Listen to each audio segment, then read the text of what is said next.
And I know you guys are all sitting there and you're like, yeah, but resurrection. We have that gift of hindsight. We have that. We understand that death on the cross, being raised and drawing all people to Jesus, we know that death is conquered, that there's new life, new creation life on the other side of that death, that God ultimately wins.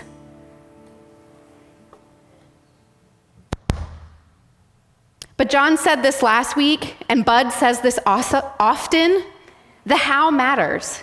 In other words, that means that salvation, the means of bringing God's kingdom, God's glory, is everything. The way that we bring that salvation, the way we bring the kingdom of God matters. It matters. Because so often we want to say, well, we'll just use the powers of this world. But that's not the way of Jesus. Sorry for the popping, guys. I'm not quite sure what's going on. Because Jesus' death and resurrection not only brings salvation, it also teaches us how to live the life of the kingdom.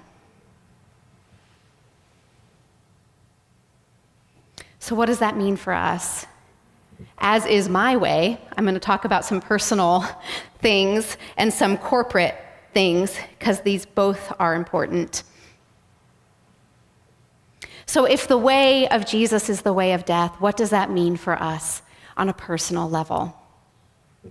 In order for me to talk about this, I think I need to remind everybody that when we are beautifully and wonderfully made, knit together in the wombs of our mothers, that we are created with as image bearers.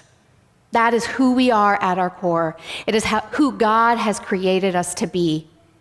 And when we come into this world, when we enter into this world, we enter into sin and we enter into brokenness.